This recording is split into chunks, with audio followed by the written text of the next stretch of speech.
놀랄만한 일이 벌어지고 있습니다. 전 세계의 가장 큰 문제로 손꼽히고 GDP 5%에 달하는 비용을 집어넣어도 해결하지 못했던 문제를 한국에서 찾았다는 소식이죠. 97개국 전문가들이 하나같이 입을 모아 한국의 방식을 채택해야 한다고 말하고 있습니다. 하버드 대학, 예일 대학, 프린스턴 대학 석학들이 주목했던 이 충격적인 방식은 대체 무엇인지, 과연 세계 최고라는 미국에서 어떤 일들이 벌어지고 있던 것인지 그 놀라운 이야기 지금 바로 시작합니다. 저는 세계 최고라는 미국에 살고 있는 남성 브라이스라고 합니다. 제 인생은 크게 3가지로 나눌 수 있는데 결혼 전과 결혼 후 그리고 아이가 태어난 후의 삶이에요. 아이가 태어난 후 제 삶이 이렇게까지 바뀔 줄은 상상도 못했습니다. 아이가 태어나기 전 아내와 저는 각자의 일을 열심히 하며 살아가고 있었어요. 전 IT 관련 작은 중소기업에서 일을 하고 있었고 아내는 피부관리숍 직원으로 일을 했죠. 각자 벌이가 있으니 저희가 사는 것에 있어 큰 어려움은 없었습니다. 특히 아내는 직원으로 있었지만 지정하는 단골 고객이 많아서 인센티브가 급여를 뛰어넘는 수준으로 버는 능력이 참 좋은 사람이었어요. 그런 아내를 보며 정말 멋진 사람이구나 생각만 했는데 점점 시간이 흐를수록 아쉬움이 느껴졌습니다. 차라리 직접 샵을 오픈하면 벌이가 더 좋을 텐데 그게 아내의 꿈이기도 하고, 이런 생각을 하다 아내와 상의를 한 끝에 숍을 오픈하려 했지만 뱃속에 아이가 생기는 바람에 잠시 뒤로 미뤘습니다. 아이가 태어난 후 아내는 일을 나가지도 못하고 육아에 전념해야 했어요. 저희 집도 처가도 아이를 봐줄 상황은 아니라 아내는 결국 일을 그만두고 집에서 살림을 하며 아이를 키웠습니다. 전 밖에서 돈을 벌어오는 사람이라고 해서 육아에 소홀하지는 않았어요. 물론 아내만은 아니지만 말이죠. 최대한 아내를 도와주려 노력했고 함께 하려 했습니다. 그러던 어느 날 회사 분위기가 이상하다는 느낌이 확 들었어요. 평소와 다른 분위기, 그리고 동료들이 저를 살짝 피하는 느낌이 들었죠. 그래서 전 친한 동료에게 무슨 일이 있냐고 물었고 상상도 못한 대답을 들어야 했습니다. 난 도저히 모른 척 못하겠다. 브라이스 너 정리해고 대상자에 떴어. 지금 당사자들 빼고 모두가 아는 분위기에 모른 척 하라고 하는데 어떻게 그러겠어. 당장 브라이스 너 해고되면 나갈 곳도 없을 거고 나갈 돈은 태산일 텐데 말이야. 그게 무슨 소리야? 정리해고 대상자에 내가 있다니? 내가 알기론 신입 직원들 위주로 정리를 한다고 들었는데 그게 아니란 소리야? 내가 일한 게 얼만데 하루아침에 날 왜 해고 대상자로 정한 건데 도대체 어떻게 이럴 수가 있어? 나 잘리면 안 돼. 나만 보고 사는 식구가 둘이라고. 친한 동료에게 들은 말은 다소 충격적이었고 믿을 수조차 없었습니다. 현실을 부정하고 계속 아닐 거라고 그렇게 이 상황을 모면하려 했지만 결국 피할 수 없는 현실이 되었어요. 이미 소문은 퍼질 대로 퍼졌고 더는 쉬쉬하는 분위기가 아니라 직접적으로 해고 대상자를 불러다 자진 퇴사할 것을 권유했죠. 브라이스가 벌써 8년 차인데 참 아쉬운 일이네요. 회사 내부 사정상 동일 직급의 성과를 내는 직원들을 여러 명이나 두고 함께 갈 수가 없는 상황입니다. 그래서 아쉽지만 브라이스는 해고 대상자 리스트에 올랐고 이달 내로 정리를 해주셔야 해요. 그런데 이왕이면 자진 퇴사를 결정하는 게 어떨까 싶네요. 대부분 자진 퇴사로 정리를 하거든요. 정말 그게 이유입니까? 8년 동안 근속한 직원을 하루아침에 쫓아내는 이유가 정말 그게 다라고요? 말씀하신 내용은 비슷한 직급의 사람들 중 제가 가장 쓸모없어서 해고한다는 말인데 제 성과를 보고 말씀하시는 게 맞으세요? 당장 이번 달만 해도 회사에 낸 성과가 있어요. 그걸 떠나서 집안의 가장이라 이렇게 대책도 없이 하루아침에 회사를 그만둘 수가 있는 상황이 아닙니다. 다른 방법이 없을까요? 화가 나기도 했지만 결국 아쉬운 사람은 저였기에 조금은 애절하게 말을 했지만 결국 달라지는 결과는 단 하나도 없었습니다. 그렇게 전 하루아침에 회사에서 해고를 당했고 당장 돈을 벌 일은 없었어요. 나이는 애매한데 경력이 쌓여 몸값이 비싼 저를 받아주는 회사는 없었습니다. 전 하루가 지날 때마다 불안함과 초조함에 잠을 이룰 수도 없었어요. 그렇게 내내 불안해하니 아내는 저를 보며 말했습니다. 당신 계속 밤잠도 못 자고 이렇게 스트레스 받다가 건강부터 해치겠어. 정말 몇 년 만에 쉬는 건데 조금만 마음 비우고 이 시간을 즐겨보는 게 어때?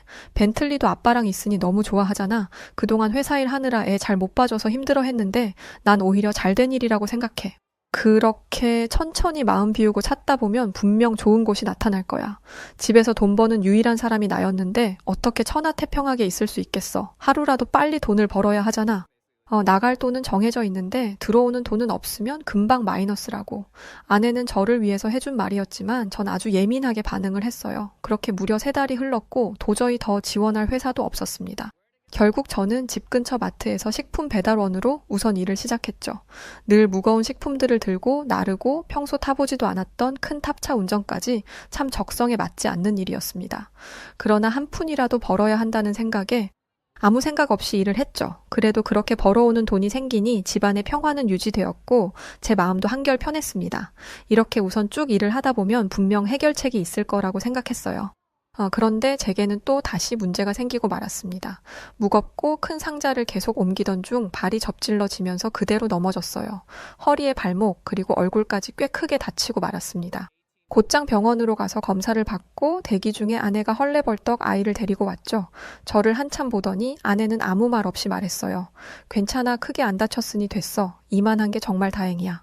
그렇게 치료 후 집으로 돌아왔고 저는 발에 깁스까지 한 상태라 출근을 할 수 없었습니다. 하루라도 사람이 비면 굴러가지 않는 곳이라 역시 저는 또 해고를 당했어요. 정말 어렵게 구한 곳이라 저는 절망에 빠졌습니다. 도대체 나한테만 왜 자꾸 이런 일이 생기는 거지? 저기도 겨우 구한 곳인데 왜 하필 나한테만 자꾸 이런 일이 생기는 거야? 정말 어쩌라고? 어떻게 살라고?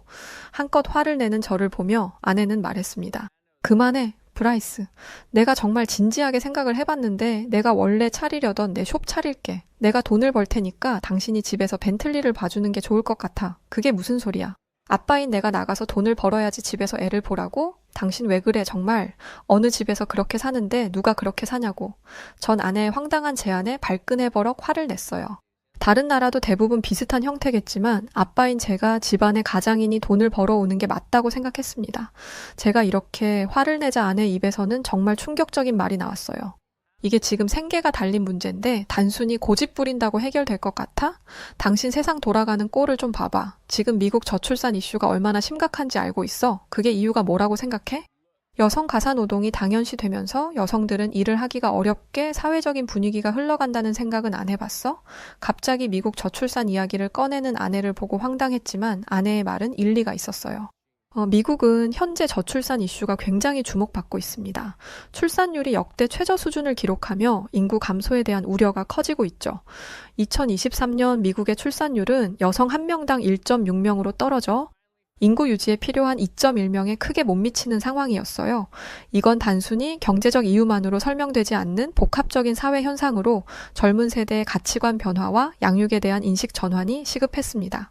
저출산 현상의 원인으로 흔히 경제적 부담이 거론되지만 실제로는 자발적 선택이 더 큰 비중을 차지하고 있었죠. 솔직히 인식 전환이 필요하다는 건 어느 정도 동의를 하지만 그게 저라는 것이 싫었습니다. 여전히 고리타분한 생각이지만 전 남자가 돈을 벌어오고 여자가 아이를 키우는 게 맞다고 생각했죠. 그러나 아내와 대화를 거듭할수록 싸움으로 번져 서로 잠시 시간을 갖기로 했습니다. 전 그때 아내가 말한 미국의 저출산 이슈들과 관련된 정보를 찾기 시작했어요. 그리고 한글을 주목하게 되었습니다. 노벨 경제학상 수상자인 미국 하버드대 교수는 이런 말을 했죠. 남성의 가사노동 참여도에 따라 출산율이 달라진다는 것을 아십니까? 일반적으로 여성이 더 많은 부담을 지고 있는 한국의 예전 저출산 상황이 대표적인 예시입니다. 한국은 심각한 저출산을 기록했으나 깨어있는 인식 전환 등의 이유로 현재의 한국은 이전과 확실한 다른 기록을 결과로 보여주고 있습니다. 우리 미국도 이 부분을 분명하게 짚고 넘어가야 할 것입니다. 해당 교수의 논문을 집중적으로 보니 남성이 집안일을 더 많이 하는 곳에서 출산율이 높고 남성이 집안일을 적게 하는 곳에서는 출산율이 매우 낮다는 결과를 냈어요. 그는 2차 세계대전 이후 여성의 노동시장 진입은 다소 빨라졌으나 집안일에 대한 남성의 생각은 이러한 추세를 따라가지 못하면서 충돌이 발생해 전 세계적으로 저출생 이슈가 발생한다고 했습니다. 전 이 논문을 보고 생각이 많아졌어요. 한국의 상황을 대충만 들여다봐도 아빠가 육아휴직을 하고 아이를 돌보는 집이 굉장히 많았죠. 더군다나 한국도 저출산 문제가 심각해지고 노인 인구의 비중이 늘었지만 한국은 정말 특별하게도 어른 공경이라는 문화를 가지고 있었습니다. 나이 드신 어른들을 예의 바르게 공경하는 문화 말이죠. 미국은 어른이고 뭐고 반말하기 일쑤이고 어른 공경이라는 단어도 찾아보기 힘듭니다. 욕이나 안 하면 정말 다행인 곳이 저희 미국이죠. 물론 제가 찾아본 한국도 이전에는 남자가 육아휴직을 쓴다는 것 자체에 사회적인 시선이 곱지 않았습니다. 그러나 시대의 흐름에 따라 변화하는 깨어있는 사고를 가진 한국인들은 그 흐름의 물살을 제대로 탔고 저출생 이슈 분위기가 완전히 바뀐 게 보였어요. 어느 정도 제 머릿속에 지식을 넣고 보니 아내의 말이 틀리지 않았다는 것을 알았죠. 그럼에도 불구하고 한평생을 이렇게 보고 자라며 살았었던 터라 하루아침에 이 바뀐 문화를 받아들이는 것은 쉽지 않았어요. 심지어 제가 알기론 미국에서는 아빠가 육아하는 집은 거의 없었으니 말이죠. 결국 생활고와 육아 문제, 그리고 아내가 나가서 일을 하겠다는 이 문제로 저희 부부는 결혼 이후 가장 심각한 지경에 이르게 되었습니다. 아내는 저를 너무 답답해 했고, 저는 강요하는 아내가 부담스러웠어요. 그렇게 며칠 내내 싸우기를 반복하며 냉전 상태에 있던 중 아내의 또 다른 모습들이 보였습니다. 저희 가족이 사는 타운에는 한인 가족들이 많이 살고 있는 타운이라 한국인들과 소통하는 것에 거부감이 없었어요. 특히 아내가 한국인 엄마들과 친한 편이라 더욱 낯설지 않았습니다. 그런데 아내와 어울리는 한국인 엄마들을 보니 모두 바쁜 직장인이었어요. 그 옆에 아이와 남편은 집에서 시간을 보내고 있었죠. 그날 밤 저는 아내에게 물었습니다. 하나 궁금한 게 있는데 한국인이라서 아빠가 애 보는 게 당연한 거야? 솔직히 우리 미국에는 그런 문화가 없으니 자연스럽게 받아들이는 것 자체가 어려운 건 사실이잖아. 난 그래서 당신이 자꾸 나가서 일하겠다 하면 솔직히 당황스럽거든. 계속 싸울 게 아니라 대화를 좀 했으면 좋겠어. 나 역시 싸우고 싶지 않아. 그런데 이 말만 꺼내면 예민하게 받아들이고 화내는 게 누군데? 그래. 내가 당신을 남자로서 기를 죽이고 싶어서 그러겠어? 그런 게 아니라 정말 단순하게 생각해서 지금은 내가 나가서 일하며 가장으로 사는 게 우리 가족에게 알맞은 선택이니까 당신이 집에서 애를 보고 살림을 해주면 좋을 것 같다는 말이야. 한국도 처음에는 절대 이런 분위기가 아니었는데 점점 바뀐 거라고 했어. 그게 우리 미국이라고 못할 게 뭐야? 또 우리 가족이라고 그렇게 못 살 이유는 뭔데? 아내의 말을 들을수록 저는 아내의 말이 맞다는 것을 알고 있었어요.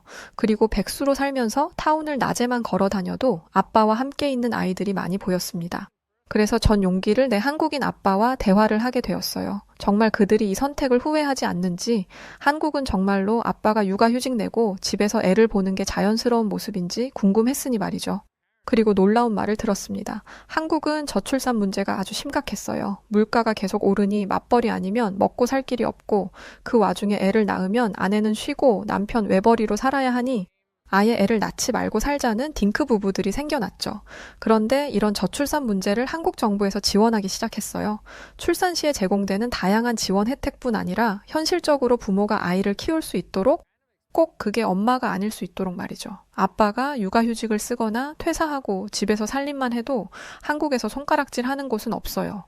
실제로 애들 어린이집을 가보면 엄마가 오는 경우도 있지만 아빠가 오는 경우도 많아지고 있거든요. 엄마들끼리 애들 등원시키고 카페 가서 수다를 떨듯 아빠들도 똑같아요. 그게 남자 여자 이렇게 나눌 게 아니라 부모로 보고 더 가능한 쪽으로 기회를 주는 거라 생각하면 쉬워요. 한국 아빠랑 대화를 하니 굳게 닫힌 제 마음은 살짝 열리기 시작했어요.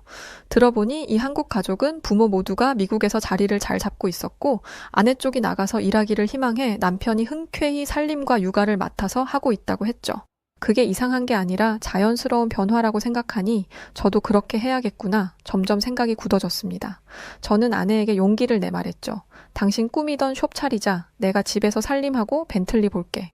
아내는 정말 너무 기뻐했습니다. 마치 기다렸다는 듯 일사천리로 숍 준비를 시작했고 이내 아내는 본인 피부숍을 차려 사장으로 일을 하게 되었어요. 아내는 아침 일찍부터 밤늦게까지 숍에 있어야 했기에 온종일 제가 집안일과 아이를 봐야 했습니다. 물론 처음에는 주변의 시선들이 신경 쓰여 아이와 단둘이 외출도 잘 하지 않았어요. 이런 제 마음을 알기라도 하듯 안면을 튼 한국인 아빠가 아이를 데리고 저희 집에 자주 왔습니다. 그리고 아빠들 대화라곤 상상할 수도 없는 주부의 대화가 이어졌죠. 이번에 주방 묵은 때가 절대 안 지워져서 얼마나 고생했는지 몰라요. 아라보다 괜찮은 세제 하나 발견해서 선물로 들고 왔어요. 꼭 주방 아니더라도 묵은 때 전용 세제니까 무조건 이거 쓰세요. 바로 싹 벗겨지더라고요. 감사합니다. 도대체 이 청소는 해도 끝이 없어요. 웃긴 게 한 건 티가 안 나는데 안 하면 바로 티 나잖아요. 그래도 우리 집 사람은 청소 가지고 막 뭐라고 안 해서 눈치가 덜 보이긴 해요. 가정주부로 살아가는 하루하루는 생각보다 좋았습니다. 아이와 온종일 시간을 보내며 성장하는 모습을 제 눈에 담을 수 있었어요. 제가 일하는 아빠였다면 아내에게 전달해서 듣기만 했을 소중한 순간들을 하나하나 느끼게 되었습니다. 또 아들이라 체력이 굉장한데 제가 몸으로 놀아주니 아이도 좋아했죠. 가족들을 먹여 살려야 한다는 책임감에 늘 어깨가 무거웠는데 이제는 스트레스에서 벗어나 아이와 집안일에만 신경 써도 된다는 것도 전 좋았어요. 정말 옳았던 선택이라 생각한 게 바로 아내였습니다. 집에서 살림만 하고 애를 볼 때 아내의 얼굴은 웃고 있지만 늘 그늘이 있었어요. 그런데 아침부터 바쁘게 꾸미고 출근을 하고 사람들을 만나 에너지를 얻고 오는 아내의 모습은 밝게 빛이 났습니다. 다행인 건 기존의 단골 고객들이 아내가 숍을 차렸다는 소문을 듣고 많이들 찾아와 주셨고 예상 매출보다 훨씬 높은 매출을 유지했어요. 제가 일을 했다면 우리 가족들이 만져보고 누리지 못했을 돈이었죠. 이렇게 제가 직접 육아대디로 살아가다 보니 한국이 왜 재빠르게 인식 전환을 하고 변화를 받아들였는지 알겠더라고요. 분명 이건 미국에도 필요한 변화이고 전 세계적으로 필요한 변화라고 생각했습니다. 저 역시 이걸 반대하며 받아들이지 못했던 사람으로서 미국 아빠들이 어떤 마음으로 흔쾌히 참여하지 못하는지 알고 있었죠. 그렇게 골똘히 생각을 해봤습니다. 나 하나가 미국 전체를 변화시킬 수는 없겠지만 그래도 소수의 사람을 변화시키다 보면 큰 결과가 있지 않을까. 정말 사소한 제 생각에서 시작된 일이 얼마나 큰 이슈를 만들지 상상하지도 못한 채 저는 육아데디 문화를 미국에 알리기로 했어요. 사람들이 가장 많이 볼 수 있는 유튜브를 촬영하기 시작했습니다. 오직 제 채널이고 어떤 모습으로 어떤 말을 하든 상관이 없었죠. 전 아이와 함께 지내는 일상을 촬영해서 올렸고 그 뒤에 나레이션으로 제 마음을 전했습니다. 육아데디라는 단어가 참 낯설죠? 저 역시 처음에는 무슨 남자가 집에서 애를 보나 싶었는데 여러분 그거 아시나요? 전 세계가 지금 저출생 문제로 골머리를 앓고 있는데 한국도 예외는 아니었어요. 심지어 저출생 문제를 거론하면 늘 탑에 있는 게 한국이었죠. 그런데 지금 한국은 많이 변하고 있습니다. 한국 정부는 나라 자체에서 출산 지원을 다양하게 해주며 혜택을 주고 있어요. 또한 꼭 아빠가 일을 하는 게 아니라 엄마도 일을 할 수 있는 인식 변화가 확실한 유일한 나라입니다. 실제로 한국의 제주도에서 새쌍둥이가 태어나 무려 1억의 지원금을 받았다는 사실이 있습니다. 이처럼 우리 미국도 더는 예전부터 내려오던 이 문화를 그대로 갈 것이 아니라 인식 변화가 필요하다는 것을 널리 알리고 싶어요. 이렇게 유튜브에 영상들을 올리기 시작하자 많은 미국의 부모들이 관심을 가졌어요. 그들은 저를 만나 자세한 대화를 나누고 싶어 했고 전 거부감 없이 그들을 만났습니다. 그리고 제가 아는 모든 것을 말해줬어요. 그 중에서도 예시로 들기 딱 좋은 한국 얘기를 해줬습니다. 한국에는 국가지원금 및 육아수당이 있어요. 부모급여는 0세 아동은 월 100만 원, 1세 아동은 월 50만 원의 아동수당이 있어요. 만 7세 미만 모든 아동에게 월 10만 원을 지급하고 있죠. 또한 가정 양육 수당과 아이돌봄 서비스 지원도 있습니다. 그 외에 지역별 출산 지원금과 추가 지원 정책이라 하여 전기세, KTX 등을 할인해주는 수많은 복지들이 있어요. 결국 나라에서 이렇게 지원을 해주니 믿고 아이를 낳을 수 있는 것도 있지만 한국의 가장 큰 변화는 바로 인식이었어요. 부모라면 아빠든 엄마든 누구라도 아이를 볼 수 있고 살림을 할 수 있다는 시선이었죠. 지금 제가 유튜브 영상을 올리면서 느낀 게 아직도 미국은 여전히 아이를 아빠가 키운다는 것에 거부감이 큽니다. 욕이 많거든요. 그런데 이 모든 것에 개선이 없다면 늘 우리는 이렇게 저출생 이슈와 당장 내 아이를 키우는 것에 제한이 많을 겁니다. 전 그들에게 정말 다 말해줬어요. 제가 해고를 당했던 그 순간부터 거슬러 올라가서 말이죠. 제 얘기를 한참 듣던 그들은 다소 생각이 많아진 듯 보였습니다. 물론 제가 이렇게 말한다고 한들 제 목소리 하나가 미국의 전체를 바꿀 거라는 기대감은 전혀 없었어요. 그러나 적어도 저희 타운 근처의 사람들이라도 변화하길 바라는 마음뿐이었습니다. 처음에는 알리고자 하는 마음으로 시작했지만 영상의 조회수가 올라가며 수익이 나기 시작했고 전 본격적으로 유튜브 활동에 집중했습니다. 아이를 보고 집안 살림을 하는 제 모습이 올라가는 영상이라 제 일상에 큰 변화가 없으니 다행이라고 생각했어요. 늘 똑같이 굴러가는 별거 없는 제 하루를 담았을 뿐인데 사람들이 찾아주고 좋아해주니 솔직히 신기했습니다. 유튜브를 하고 있다는 것 말고는 제 일상에 변화는 없었어요. 다만 육아 아빠들인 한국인 아빠들과 친해지게 되었고 그들에게 세세한 육아 꿀팁을 많이 배우게 되었습니다. 한국인 아빠들은 정말 엄마 못지않은 수준으로 아이들을 케어했어요. 아이와 함께 뛰어놀면서도 제 시간에 맞춰 아이의 밥을 먹였고 아이가 먹는 음료나 물 등이 가방 한 곳에서 쑥쑥 튀어나왔죠. 그러고 보니 한국 아빠들은 늘 큰 가방 하나를 메고 다녔는데 그게 아이 외출용 가방이라고 했어요. 외출용 가방을 들여다보니 아이 기저귀에 물티슈, 여분의 옷, 손수건, 아이 간식, 음료, 장난감, 밥 등 정말 많은 것들이 들어있었습니다. 저는 아이와 외출할 때 간단히 기저귀랑 물티슈 정도 챙겨서 나갔거든요. 그런데 한국 아빠는 제게 그랬죠. 애랑 한 번 외출하는 게 정말 쉬운 일이 아니에요. 이렇게 잠깐 외출하는데 이 많은 짐이 다 필요하다니까요. 그러니 엄마들이 대단한 거죠. 애랑 외출했는데 필요한 게 하나라도 없으면 얼마나 당황스러운지 몰라요. 그러니 브라이스도 애 외출용 가방을 만들어서 아예 거기에 필요한 건 늘 넣어두고 그때그때 필요한 걸 추가로 넣고 외출하면 외출이 아주 편할 거예요. 심지어 이 한국인 아빠는 애가 둘인 아빠인데 아이의 나이대별 필요한 걸 딱 챙겨서 다니는 게 신기했어요. 미국과 한국의 육아 방식이 다른 건 알았지만 정말 섬세하다는 느낌이 들었습니다. 한국 아빠와 가깝게 지내며 놀란 것은 이뿐만이 아니었어요. 한국 아빠들은 아이에게 시선을 절대 떼지 않았고 늘 아이의 말에 경청하며 공감해주는 자세였습니다. 늘 아이와 함께하는 그런 모습이었고 아이와 소통을 해주니 아이의 발달에도 좋은 영향을 주겠구나 싶었어요. 반대로 저희 미국도 아이가 다치지 않도록 시선을 떼지는 않지만 그렇다고 해서 계속 보고 있지도 않습니다. 다소 독립적으로 아이를 키우는 경향이 있기에 스스로 할 수 있도록 스스로 극복하도록 두는 육아 방식이죠. 그렇다 보니 미국 아이들은 어려서부터 굉장히 독립심이 강하고 부모에게 의지하고 기대는 경향이 없어요.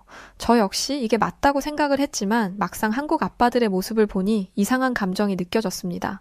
그리고 생각했어요. 이미 한국처럼 변하려고 이렇게 노력을 하고 있었는데 육아 방식 하나 변하지 못할까 싶은 마음에 저는 노력을 해보기로 했습니다. 적어도 한국인 아빠의 말을 듣고 행동했을 때 잘못된 것은 하나도 없었으니 말이죠. 평소 아이에게 하나하나 알아서 하도록 했다면 이제는 알아서 하는 아이의 옆에서 경청하고 공감을 해줬습니다. 아이가 스스로 할 수 있도록 하되 곁에서 늘 함께 해주는 아빠의 모습으로 말이죠. 그렇게 하니 아이의 얼굴에는 웃음꽃이 폈고 제게 이런저런 말들을 하기 시작했어요. 아이와 이렇게 곁에서 늘 함께 해주며 대화를 많이 하니 언어 발달에도 확실히 도움을 받았습니다. 전 한국 아빠들을 만나 한국처럼 변하고 있는 제 자신이 좋았어요. 실제로 그렇게 제가 변하고 나서 아내와의 사이도 정말 좋아졌습니다. 아내는 밖에서 힘들게 일을 하고 오기에 집안일에 하나도 신경 쓰지 않도록 했고 아내는 그런 제게 늘 고마워했어요. 제가 일을 했다면 이 정도로 가정의 경제를 책임지지 못했을 텐데 아내는 그걸 해내니 저 역시 아내에게 고마워했습니다. 이 문제로 얼굴을 붉히고 미친 듯이 다투던 저희 부부는 각자에게 맞는 역할을 해내고 나니 집안의 평화가 이어졌어요. 심지어 아내는 첫째 아이를 낳고 절대 둘째 생각은 없다고 이런 환경에서 누가 아이를 낳겠냐고 큰 소리를 쳤는데 제게 둘째를 원한다는 말까지 했습니다. 전 아내의 말을 듣고 흔쾌히 수락을 하면서 생각을 해봤는데 결국 이런 변화들이 저출생을 막는 큰 변화라고 생각했습니다. 실제로 저출생 이슈는 전 세계적인 추세로 심화하고 있으며 미국, 유럽, 아시아의 인구 전문가들은 이 저출산 문제 대응과 해법 모색을 위해 고심을 하고 있다고 해요. 미국 기업 연구소 박사는 이런 말도 했습니다. 한때 한국이 저출생 이슈에 가장 앞장서고 있었으나 지금은 그렇지 않습니다. 인류는 이미 인구 감소의 시대에 진입했으며 이는 과거 흑사병처럼 외부적 요인에 의한 인구 감소가 아니라 인류의 자발적 선택으로 인한 결과라는 것에 전 세계적으로 이 문제의 심각성을 확실하게 깨우쳐야 해요. 앞으로 우리 인류는 인구 감소, 수축, 노화가 상수화된 사회를 대비해야 하고 확실한 정책이 필요합니다. 무엇보다 저출생 이슈가 지속되지 않도록 각 정부는 해결 방안을 확실하게 모색해야 할 것입니다. 그렇지 않는다면 추후 인류는 처참하게 무너질 것이며 먼 훗날이 아님을 경고합니다. 2100년이 되면 전 세계 97% 국가에서의 출산율이 인구 규모를 유지하는 데 필요한 수치보다 낮을 것으로 보이고 있고 경제력 상위 15위 안에 드는 국가들도 출산율이 저조한 것이 현실이죠. 이에 따라 세계 각국은 저출산의 늪을 빠져나오기 위해 세금 혜택, 보조금 지원 등 다양한 방법을 동원하고 있기도 하나 줄줄이 실패하고 있다는 분석도 있습니다. 특히 유럽의 경우 인구학자들이 예상했던 것보다 더 큰 폭으로 감소했으며 속도도 훨씬 빠르다고 했죠. 결국 이 현상은 최근 몇 년간 미국에서 출산율이 급감한 현상 중 하나로 보고 있으며 큰 문제였습니다. UN 통계에 따르면 유럽 전체 인구는 팬데믹 동안 순감소했고 2050년까지 약 4천만 명이 줄어들 예정이었어요. 제가 생각한 것보다 훨씬 더 심각한 현실의 말이 나오지 않았습니다. 이런 문제들로 유럽 여러 국가들은 육아비용 지원과 추가 휴가, 무료 불임 치료 등 부모에게 다양한 혜택을 제공하려 노력 중에 있다고 해요. 그러나 솔직한 말로 애를 키워보신 부모라면 알겠지만 이런 지원들은 딱히 도움이 되지 않죠. 이게 바로 계속해서 저출생이 늘어나는 이유라 생각합니다. 실제로 미국뿐 아니라 여러 나라들이 출산 보조 정책을 길라잡이 삼기도 하는데요. 파격적인 정책에도 아이를 낳지 않겠다는 마음들은 모두 굳건했습니다. 예시로 헝가리의 경우 출산율은 여성 1인당 1.5명, 노르웨이는 1.4명이었어요. 경제를 안정적으로 유지하는데 필요한 기준으로 꼽히는 2.1명보다 훨씬 낮은데 미국의 출산율은 고작 1.6명 수준이죠. 두 국가는 GDP의 3% 이상을 가족 부양 정책에 사용하려 애쓰고 있는 나라였다는 게 놀라웠습니다. 특히나 헝가리는 아이를 낳을 경우 주택 금액을 보조하고 더 좋은 집으로 이사할 수 있도록 도움을 주는데 몇 년 만에 가족 정책에 사용한 지출이 GDP의 5%를 넘어섰다고 해요. 심지어 헝가리는 자녀가 2살이 될 때까지 집에서 돌볼 수 있고 출산 수당이 지급됩니다. 그 이후 직장에 다니는 동안 아이를 맡길 수 있는 공공보육권도 무료이죠. 아이를 낳으면 정부 프로그램을 통해 최저금리로 대출을 받을 수 있고 생활보조금도 지급됩니다. 수십 년간 관대한 육아휴가와 높은 보조금이 지급되는 나라여도 여전히 저출생의 문제가 크다는 것. 결국 이건 뭐가 문제인지 현실을 제대로 보지 못하는 정부의 탓이라 생각해요. 부모로 정말 단 한 번이라도 아이를 키워봤다면 당장 그 조금씩 주어지는 정부 지원금을 받아 살 것이 아니라 아이를 낳고 키울 수 있는 나라의 환경과 여건을 만들어줘야 한다고 생각합니다. 저 역시 제 아들을 직접 키우며 매 순간이 벅찰 만큼 소중한 시간들을 보내고 있죠. 이렇게 첫째가 이쁘니 우리 가족을 닮은 또 다른 아이를 낳고 싶다는 생각이 마음으로는 굴뚝 같습니다. 그러나 하나를 낳아서 키우는 것도 어려운 게 현실인데 둘째라니 그건 정말 꿈도 꿀 수 없는 이야기라 생각해요. 물론 저희 집은 제가 살림을 하면서 아내가 돈을 벌고 삶이 윤택해져 둘째를 고민해 볼 수 있는 상황이지만 그렇지 않았다면 제 아들 벤틀리는 외동으로 컸을 겁니다. 이건 선택권의 문제가 아니라 낳을 수 없게 만들면서 저출산이 문제라고 과연 언제까지 떠들기만 할지 궁금하네요. 저는 알아볼수록 심각한 이 출산 관련된 이슈 속에 육아하는 미국인들에게 다른 방법도 있다는 것을 알려주고 싶었습니다. 그런 마음으로 유튜브를 시작했던 것이고요. 지금까지도 저는 여전히 제 채널에서 목소리를 내고 있고 가끔은 한국인 아빠들이 출연해 한국과 미국의 육아 현실 등을 다루기도 했어요. 그렇게 목소리를 내니 점점 사람들에게 닿기 시작했고 저를 통해 용기를 내 육아를 시작했다는 아빠들과 돈을 벌기 시작했다는 엄마들이 늘어나고 있습니다. 이렇게 조금씩 인식부터 변화하다 보면 분명 그 가정마다의 평온이 찾아올 거라 믿어요. 그렇게 평온이 깃들면 아이를 더 낳는 것은 결코 문제될 일이 아니라 생각합니다. 그래서 전 앞으로도 제 채널에 목소리를 더 낼 것이고 많은 미국인들이 변화한 한국처럼 변하길 바랍니다. 한국은 저출산 이슈가 심각했을 때 이미 모든 방법들을 동원했었고 그런 노력에 한국인들만이 가지고 있는 특별한 DNA, 변화하는 흐름을 거스르지 않고 그 흐름에 맞게 가져가는 모습, 또한 누구보다 내 가족을 사랑하고 지켜야 한다는 마음가짐, 한국의 어른들은 모두 내 어른이라 생각하는 참되고 바른 공경의 마음, 우리 미국은 꼭 한국의 이런 모습을 배워야 한다고 생각한다는 마음으로 제 이야기를 마칩니다. 회사 일 때문에 한국에 잠시 지내야 했던 적이 있던 여성. 그런데 이 한국이라는 나라가 이 여성을 영국에서 완전하게 정착할 수 없도록 해버렸다고 하는데요. 그래서 그녀는 지금은 한국에 살게 되었다는데 무슨 일이 있던 걸까요? 안녕하세요. 저는 40대 초반의 영국 출신 로제 마이어스라고 합니다. 저는 평범한 직장인이에요. 또 모험심이 강한 사람이 아니라서 새로운 일에 도전하는 것도 꺼려하고 그래서 환경이 변하는 것도 좋아하지 않습니다. 그래서 결혼도 안 하고 있어요. 결혼하면 인생이 역동적으로 변하는데 그게 싫더라고요. 어릴 때부터 연애에도 관심이 없었고요. 게다가 회사에서는 제가 영국의 명문대인 런던 대학교를 나왔다는 걸 부하 직원들은 거의 모릅니다. 이 정도 학력의 경력이면 다른 회사에 더 좋은 조건으로 스카우트 될 수 있는데 왜 가만히 있냐고 나무라는 동기들도 있죠. 하지만 저는 지금의 제 회사에 만족합니다. 지금 다니는 회사도 다른 사람들의 부러움을 받는 회사거든요. 그래서 회사에서도 승진, 성과 욕심 없이 조용히 제 할 일만 하면서 지내도 자리가 보전되니 괜찮더라고요. 그런데 새로운 CEO가 우연히 제 보고서를 읽게 되었나 봐요. 그러더니 대뜸 한다는 말이 저더러 한국에 가라고 하더라고요. 사실 제가 대학에서 복수 전공으로 무역학을 들었거든요. 그때의 지식을 배경 삼아 아시아와의 무역 경제 수출에 관한 보고서를 썼던 거였습니다. 솔직히 하늘이 무너지는 기분이었어요. 사람들은 가기 싫다고 하는 제게 왜 이렇게 좋은 기회를 스스로 발로 걷어차냐라고 말했지만 한국이잖아요. 한국을 싫어하는 것도 아니었고 한국이 후진국이라고 생각하지도 않았습니다. 아시아 경제에 관해서 공부한 사람이 어떻게 한국의 수준을 모를 수가 있겠어요. 한국이 어마어마한 경제 성장을 이뤄냈다는 것과 안정적인 사회 시스템을 구축했다는 건 정말 잘 알고 있습니다. 그런데도 가기 싫었던 이유는 모험을 싫어하고 주변 환경이 변하는 걸 싫어하는 제 성향 때문이었어요. 그냥 대충대충 살고 싶은데 한국까지 가면 제 어깨가 무거워지잖아요. 주변 사람들이 부럽다 부럽다 하는데도 제 반응이 영 미적지근하자 어떤 사람은 이런 말도 하더군요.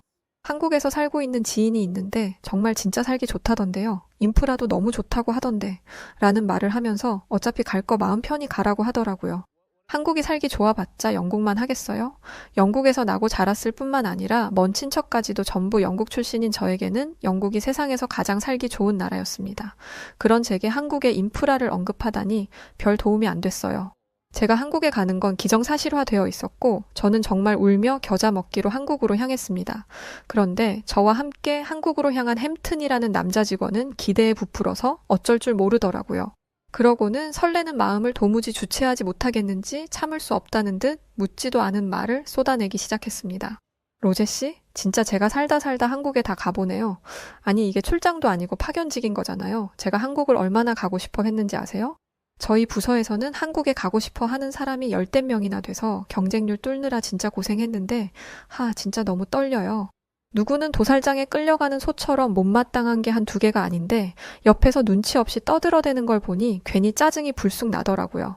게다가 햄튼 씨는 저보다 직급이 낮을 뿐더러 30대 초반의 젊은 나이였기 때문에 제 눈에는 햄튼 씨의 행동이 영 좋게 보이지 않았습니다. 그래서 저는 햄튼 씨에게 우리 지금 놀러 가는 거 아니에요. 일하러 가는 거라고요. 라고 말했죠.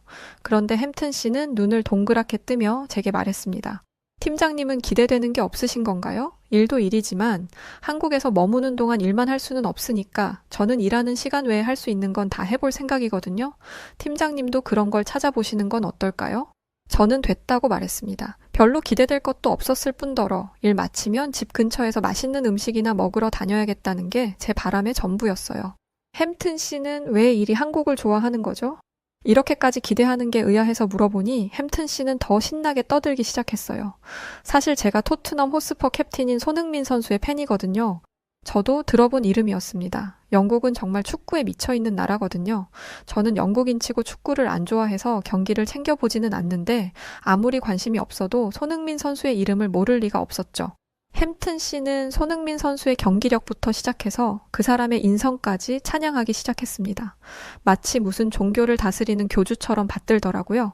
햄튼 씨는 손흥민 선수를 통해 한국을 알게 되었고 자연스럽게 한국 문화에 호감을 가지게 되었던 거죠. 그리고 햄튼 씨의 부서의 수많은 직원들이 한국에 오고 싶어 했던 이유가 전부 손흥민 선수 때문이라는 점에서 굉장히 놀랐습니다. 남자들에게 손흥민 선수는 단순한 축구 선수가 아니더라고요. 햄튼 씨는 이런 말도 했습니다. 하지만 아무리 선수가 좋아도 그 나라까지 좋아하게 되는 경우는 많지 않는데 한국을 알게 된 계기가 손흥민 선수일 뿐 한국에 가고 싶은 이유는 정말 많아요. 이런 얘기를 몇 시간 동안 들으니까 한국이 저 정도로 대단한 나라인가? 라는 생각이 조금 들더라고요. 하지만 이때까지만 해도 딱히 한국의 문화를 즐겨야겠다는 생각은 하지 못했습니다. 그렇게 한국에 도착했고 공항에서부터 본 한국은 제 생각보다 더 깨끗하고 정돈된 모습이었어요. 하지만 어느 정도 예상했던 부분이었기 때문에 그렇게 호들갑을 떨지는 않았습니다. 그저 그랬죠. 그런데 그저 그런 마음이었던 제가 분노를 참지 못하는 일이 한국에 도착한 지 몇 시간도 차에 되지 않아 벌어지고 말았습니다. 저희가 파견을 나온 회사에서 머물 곳이라며 집을 준비했다며 데려다 준 곳은 아파트였어요. 저는 기가 차서 할 말을 잃었습니다. 지금 나더러 이런 데서 살라는 건가? 장난하나? 한국은 멀리서 온 사람을 이런 식으로 대우하나? 라는 말이 입 밖으로 새어나올 지경이었죠. 그도 그럴 게 대부분의 유럽 국가에서는 아파트의 이미지는 좋지 않습니다. 가난하고 돈이 없는 사람들이 최후의 선택하는 게 아파트예요. 돈이 있으면 주택으로 가죠. 사실 제가 대충 사는 것 같지만 일은 잘해요. 제 보고서가 아무리 훌륭했다 한들 지금까지 쌓아온 것들이 없으면 한국에 오지 못했겠죠. 그리고 파견을 온 저희는 굳이 따지자면 갑의 입장이었습니다. 그런데 이런 아파트를 구해주다니 화가 날 법도 하죠. 게다가 주변을 보니 단독주택이 하나도 없었습니다. 저는 이게 치안과 직결되는 문제라고 생각했어요. 다른 나라도 그렇겠지만 부촌의 치안이 좋은 건 당연하잖아요. 영국도 마찬가지입니다. 부의 상징인 단독주택이 모여있는 부촌이 안전해요. 그런데 한국 회사에서 구해준 집은 그런 부촌처럼 보이지 않았습니다. 어떻게 사람을 이런 식으로 대우할 수 있는지 정말 화가 머리끝까지 나더라고요. 낯선 나라에서 제가 무슨 일이라도 당하면 어쩌라는 건지 언어도 잘 안 통하는 나라에서 이게 무슨 짓인가 싶었습니다. 그런데 그 와중에 햄튼 씨는 제 속을 아는지 모르는지 아파트가 너무 좋다면서 입을 해벌리고 고개를 축혀 올린 채 두리번거리더라고요. 저 뒤통수를 잡아 끌어내리고 싶었습니다.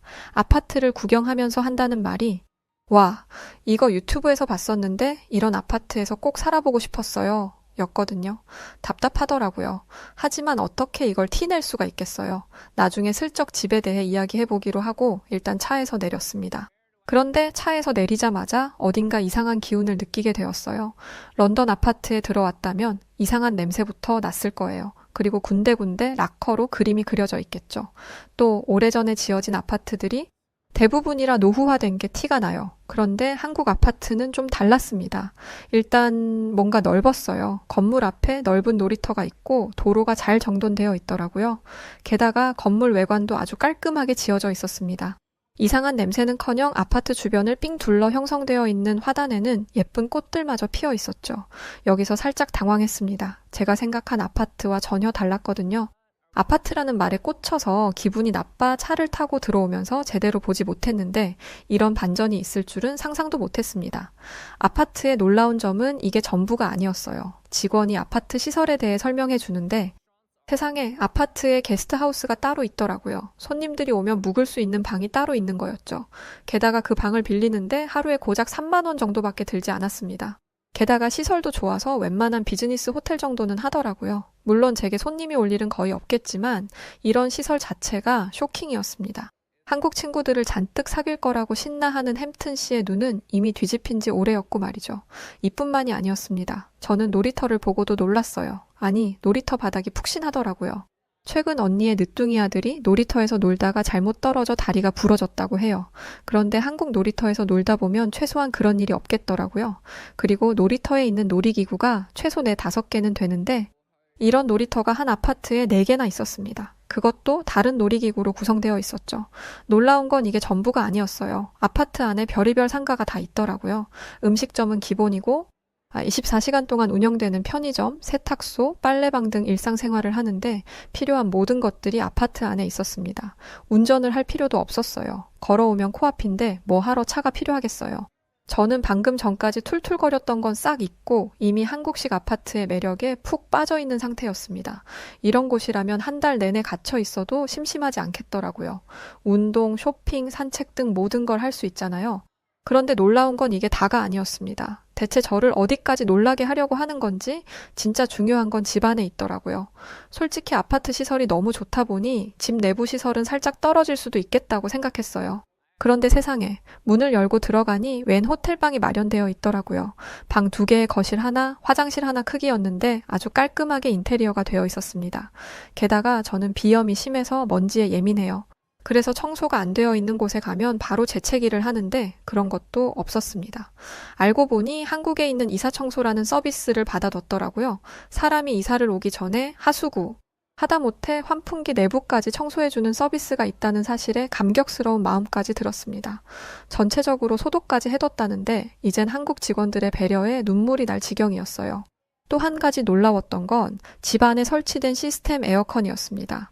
근데 이게 천장에 매립되어 있더라고요. 처음에는 한국 직원들이 직접 시공해서 천장에 에어컨을 박아 넣은 줄 알았어요. 그런데 놀랍게도 애초에 아파트를 지을 때 에어컨이 들어갈 자리를 고려해서 집을 지은 것이었습니다. 어떻게 이런 생각을 할 수가 있는지. 아직도 오래된 건물에는 에어컨이 없는 런던에 살던 사람으로서는 말도 안 나올 정도의 충격이었습니다. 직원들은 제가 집을 마음에 들어 하는 것 같자 다행이라며 가슴을 쓸어내렸어요. 그러면서 한다는 말이 더 좋은 아파트를 하지 못해서 미안하다고 하더라고요. 저는 제 귀를 의심했습니다. 이것보다 더 좋은 아파트를 하지 못했다니? 아니 그럼 이것보다 더 좋은 아파트가 있다는 건가? 나중에 알게 된 건데 한국에서는 아파트가 성공의 상징이더라고요. 경비원이라는 것도 있고 차량 번호를 등록해서 입주민들만 오고 다닐 수 있도록 보안까지 철저하다는 점에서 영국의 기준에 맞춰 아파트를 비교해서는 절대 안 된다는 걸 깨달았습니다. 또 이미 좋은 걸 해줬음에도 불구하고 더 좋은 걸 해주지 못해 미안하다고 말하는 한국 직원들의 마음에 큰 감동을 받았습니다. 저는 3일간의 적응 기간을 마치고 바로 출근을 했습니다. 한국 직원들의 친절을 경험해서인지 출근이 기대되더라고요. 어떤 사람들과 일하게 될지 기대가 된 건 신입사원 이후로 처음이었던 것 같아요. 그런데 저는 처음 출근을 하자마자 당혹스러운 상황을 마주하게 되었습니다. 네? 책임자가 휴가를 가요? 중요한 사안을 두고 일을 하던 직원이 제가 오기 바로 하루 전에 휴가를 낸 거였죠. 놀러 간 건 아니었고 부모님 중 한 분의 건강이 좋지 않아 급하게 휴가를 낸 거라고 했습니다. 한숨부터 나오더라고요.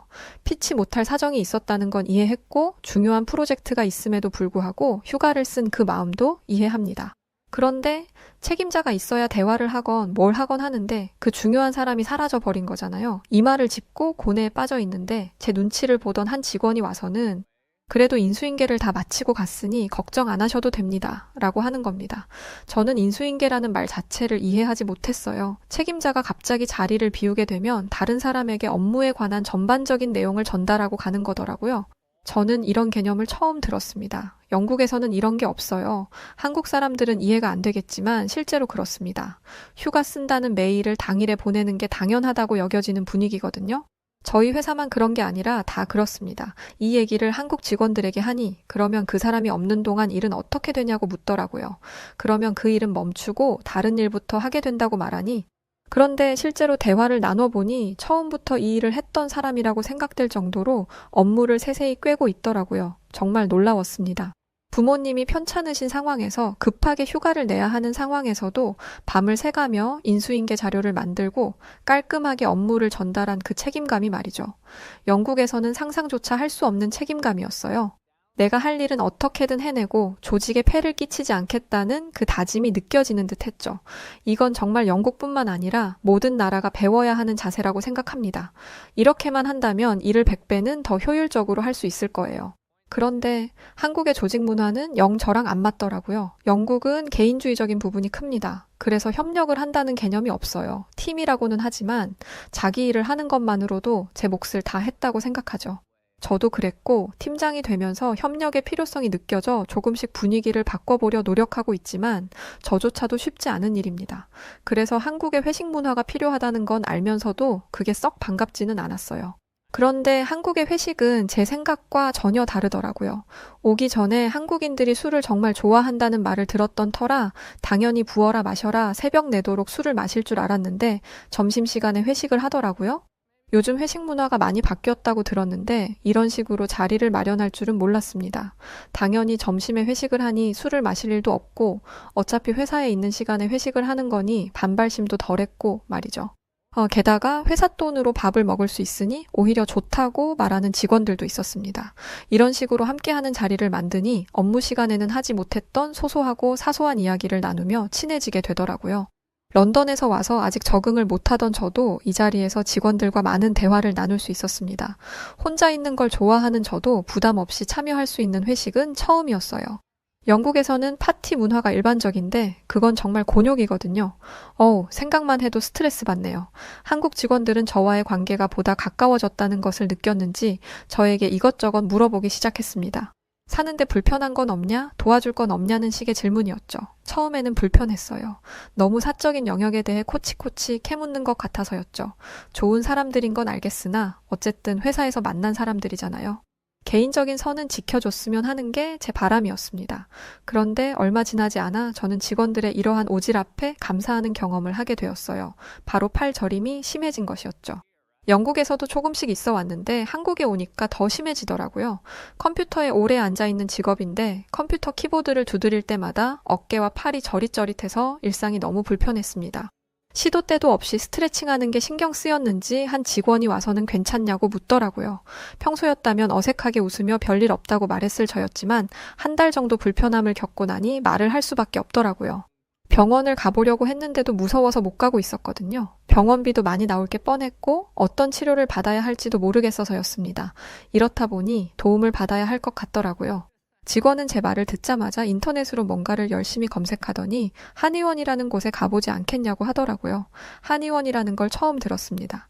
침수를 놓는다길래 유튜브를 찾아봤는데 영상 하나를 보자마자 기겁을 하며 절대 안 간다고 호언장담을 했죠. 그러자 직원은 이런 문제는 한의원에 가는 게 제일 좋다면서 침도 전혀 안 아프다고 저를 설득하더라고요. 이 설득이 무려 한 달 동안 이어졌습니다. 솔직히 저였으면 포기했을 거예요. 아파봤자 내 손해지 뭐 라고 생각하고 무시해도 직원과는 상관없는 일이잖아요. 저는 끈질기게 설득하는 직원을 보면서 병원과 관련이 있는 사람인 줄 알았습니다. 그런데 전혀 아니더라고요. 그 직원은 진심으로 저를 걱정하는 마음을 가지고 있었어요. 저는 딱 한 번만 같이 가보자고 간곡히 말하는 직원의 설득에 넘어가 눈 한 번 딱 감고 다녀오기로 했습니다. 병원에 갔는데 들어가자마자 이상한 약초 냄새 같은 게 나더라고요. 일반적인 병원 냄새는 아니었던지라 경계하고 있는데 곧이어 제 차례가 되었습니다. 이것부터 놀라웠어요. 병원에 갔는데 들어간 지 얼마 되지도 않아서 의사를 만날 수 있게 된 거잖아요. 영국이었다면 절대 불가능한 일입니다. 예약을 하고 왔어도 기본 2시간이고 예약을 안 했으면 하루 종일 기다리기만 하다가 허탕을 치고 집에 돌아가는 경우가 허다해요. 그런데 한국에서는 15분도 기다리지 않았어요. 그리고 의사 선생님과 몇 마디 대화를 나누고는 살짝 실망했습니다. 저는 어깨와 팔이 저려서 간 건데 대뜸 목 얘기를 하더라고요. 제가 아픈 데는 따로 있는데 말이죠. 그래도 여기까지 와본 거 밖에서 기다리는 직원의 체면을 봐서라도 치료는 받아야겠다 생각하고 척추를 맞추는 치료에 동의했습니다. 그랬더니 대뜸 저를 침대 위에 눕히더라고요. 그러고는 목을 부드럽게 흔들더니 갑자기 제 목을 힘있게 꺾었습니다. 저는 의사 선생님이 저를 암살하려는 줄 알았어요. 영화에서 보면 목을 꺾어서 사람을 죽이는 장면이 자주 나오잖아요. 게다가 목에서 난 소리가 거의 천둥 소리였습니다. 우두둑 소리가 나는데 순간적으로 이 정신 나간 의사가 미쳤나 라는 말이 나오려고 하더라고요. 그런데 의사 선생님의 말대로 팔을 살짝 돌려봤는데 정말 신기하게도 팔이 저리지 않더라고요. 믿을 수가 없었습니다. 아니, 한 번의 교정만으로 팔이 괜찮아진다고? 저는 마법을 눈앞에서 본 사람처럼 충격을 금치 못했습니다. 지금은 아예 저리지 않겠지만 완전히 나은 건 아니니 일주일에 한 번씩은 와서 치료를 받아라 라는 말을 듣는데 이게 치료가 된다는 것에도 놀랐어요. 영국에서도 비슷한 증상이 있었기는 했는데 영국 병원에서는 스포츠 마사지와 주사, 약 처방 정도가 다였거든요. 그것도 별로 효과가 없었고 완치에 대한 개념도 없었습니다. 그냥 스트레칭만 열심히 해주고 잘 관리하라는 것 뿐이었어요. 이건 되돌릴 수 없는 거라면서요. 그런데 한국의 의사는 달랐습니다. 그리고 그 의사 선생님의 자신감은 단 한 번의 교정치료로 검증되었죠. 저는 한의학을 처음 접해본 사람이었는데 와, 이걸 한번 경험해보니까 끊을 수가 없더라고요. 게다가 이후에 이어진 물리치료도 엄청났습니다. 치료라는 생각이 들지 않을 정도로 너무너무 편안한 분위기였어요. 직원들도 친절했고 정말 진심을 다해서 치료한다는 게 느껴졌습니다. 영국? 말도 안 되죠. 이런 치료시설이 없는 건 당연하고 직원들의 불친절함은 말도 못합니다. 그래도 제 돈 주고 진료를 받는 건데 대체 누가 손님인 건지 알 수가 없을 정도죠. 의사는 말할 것도 없고요. 증상을 말하는데 말을 끊는 건 기본이요. 예약 시간임에도 불구하고 본인이 좀 쉬어야겠다며 환자를 무기한으로 기다리게 하는 의사들도 많습니다. 같은 증상으로 갔던 영국 병원의 의사는 제 증상을 듣자마자 고민도 없이 다른 병원에 소견서 써드릴 테니까 가서 엑스레이 찍어보세요. 그러고 다시 오세요라는 말만 하고 저를 내보내더라고요. 엑스레이 기계가 있는 병원에 가서 예약하면 찍는데 한 달이 걸리고 그 결과를 가지고 처음 병원으로 가면 또 한 달이 걸립니다. 팔 저린 거 하나 때문에 이런 고생을 할 사람이 몇이나 되겠어요? 저는 그냥 치료를 안 하고 만다는 생각으로 진료실을 나왔는데 의사 얼굴 한 번 봤다고 병원비가 12만 5천 원이 나왔습니다. 무슨 왕의 얼굴을 아련한 것도 아닌데 뭔 놈의 병원비가 이렇게 비싼지. 뭐 한 것도 없는데 이런 병원비가 나온다면 치료 한 번 받았다간 집안 살림이 거덜 나겠더라고요. 그래서 포기했습니다. 그런데 한국에서는 의사의 꼼꼼한 진료, 물리치료, 침술, 추나치료를 포함하여 고작 5만 원이 조금 넘는 병원비밖에 나오지 않았어요. 추나치료를 안 하면 2만 원대로 내려간다고 하더라고요. 영국에 비하면 10분의 1 수준이었습니다. 그런데 서비스를 따지면 한국이 비교도 안 될 정도로 좋잖아요. 그런데 가격은 10분의 1이라니 이 병원을 그대로 영국으로 가져가고 싶더라니까요. 그리고 한의원을 추천해준 직원에게 뭐라도 해주고 싶은 마음이 들었습니다. 한국에 있는 동안 치료를 받으면 영국에서부터 주기적으로 찾아왔던 이 팔 저림 증상을 고칠 수 있다는 생각에 들뜨는 마음이 들기까지 했어요. 병원을 빠져나오는 길. 저는 그토록 오기 싫어했던 한국에서 상상하지도 못했던 즐거운 추억이 쌓이고 있다는 걸 깨달았고, 이날부터 한국의 생활을 대하는 태도 자체가 달라져 버렸습니다. 햄튼 씨처럼 한국에서 할 수 있는 수많은 것들을 최대한 누리겠다고 다짐했죠. 그런데 얼마 뒤 저는 뜻밖의 위기를 겪게 되었습니다. 바로 영국에서 쓰는 제 계좌에 접근이 안 된다는 것이었어요. 아무리 외국이라도 계좌에 접근이 안 될 리가 없잖아요. 저는 곧장 영국에 있는 은행에 전화를 걸어 현재 상황에 대해 설명했습니다. 이렇게 하면 일이 바로 해결될 줄 알았거든요. 그런데 해결은커녕 확인하고 연락 주겠다는 직원에게는 답이 없었어요. 속이 터지더라고요. 그런데 만약 제가 계속 영국에 있었더라면 답답해하지 않았을 거예요. 그런데 한국이 빨리빨리 문화에 적응이 되었다 보니 답답해하지 않을 수가 없었습니다. 결국 제가 다시 전화를 걸었는데 반대편 수화기에서 들리는 말이 정말 어이가 없더라고요. 좀 기다려 주실 수 없나요? 저희도 방법을 알아보는 중입니다. 이렇게 퉁명스럽게 말했거든요. 은행에 돈을 맡겨뒀는데 그 돈을 쓸 수 없는 상황이잖아요. 여기서 누가 예민하지 않을 수 있겠어요. 분명 본인들의 과실인데도 인정하기는커녕 짜증내듯이 말하다니 한국에서는 절대 일어나지 않은 일이었기에 더 열이 받았습니다. 솔직히 여기서 열받는 일은 끝일 거라고 생각했어요. 그런데 아예 제 계좌 자체를 막아버렸더라고요. 어이가 없었습니다. 대체 뭐 하는 거냐고 항의를 하니 계좌에 접근할 수 있게 하려면 제 서류가 여러 개 필요한데 그걸 고지하고 전달받는 게 너무 번거로울 것 같아 그냥 계좌를 막아버렸다는 겁니다. 기가 차서 말이 안 나오더라고요. 당신들이 문제를 해결하는 방식은 이런 건가요? 라며 차갑게 물어도 돌아오는 답은 이걸 해결하고 싶으시다면 직접 영국으로 와서 해결하세요였죠. 한국에 오기 전이었다면 그러려니 했을 거예요. 그런데 한국에서 1년 이상 살았던 저는 더 이상 영국의 시스템에 적응할 수 없는 몸이 되었습니다. 반면에 한국은행에 간 적이 있었어요. 제 풀네임은 로제 엘리자벳 마이어스입니다.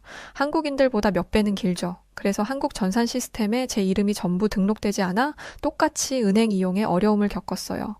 그런데 한국은행에서는 어떻게 행동했는지 아시나요? 저를 위해서 본인의 상사까지 불러 이 시스템 자체를 바꿔버릴 고민을 하더라고요.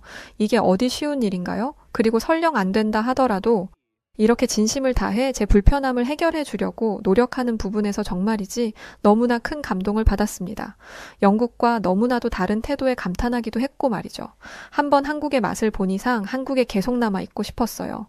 하지만 영국으로 돌아가야 했고 저는 그토록 가기 싫어했던 한국의 아쉬움만 남겨놓고 영국에 도착했습니다. 그런데 진짜 못 살겠더라고요. 특히 에어컨 빵빵하니 시원하게 살던 한국에서 에어컨 하나 없이 생으로 더위를 버티는 영국에 가니까 너무 괴로웠습니다. 그리고 뭐든 느릿느릿한 행동에 속이 터져버릴 것 같았어요. 아니 대체 마트에서 계산을 하는데 직원과 손님이 10분 이상 대화할 이유가 뭐가 있나요? 그리고 관공서에서 서류 하나 떼려면 하루 종일 기다려야 된다는 게 말이 되나요? 한국에서는 길어도 30분 내로 끝나는 일을 하루 종일 하는 걸 보면서 영국만큼 살기 좋은 나라가 없다는 제 생각은 완전히 박살 나버렸습니다. 그리고 무조건 다시 한국으로 돌아가야겠다고 다짐했어요. 그래서 정말 한국으로 돌아왔습니다. 그리고 1년 전 한국에서 만난 사람과 결혼식을 올렸죠. 늦게 한 결혼이지만 그만큼 신중했기에 알콩달콩 잘 살고 있습니다. 아무래도 나이가 있다 보니 한국 아이를 입양하려고 하는데요. 저희가 좋은 부모가 될 수 있기를 응원해 주세요. 저는 한국과의 만남 이후로 180도 변해버린 저처럼 입양을 기점으로 아이의 삶이 180도 달라지는 경험을 하게 해주고 싶거든요. 제 사연은 여기까지입니다. 긴 이야기를 들어주셔서 정말 감사해요. 사연을 들어주신 모든 분들의 가정에 행복이 가득하기를 바라겠습니다. 안녕히 계세요. 영국에서 온 사연 어떻게 들으셨나요? 다른 이야기들도 감명 깊지만 한국 아이를 입양할 계획이라는 점에서 큰 감동을 받았습니다.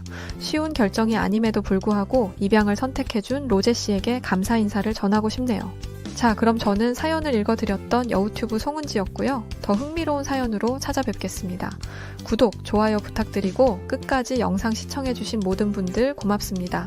그리고 우리 구독자분들 사랑합니다. 감사합니다. 당신만의 여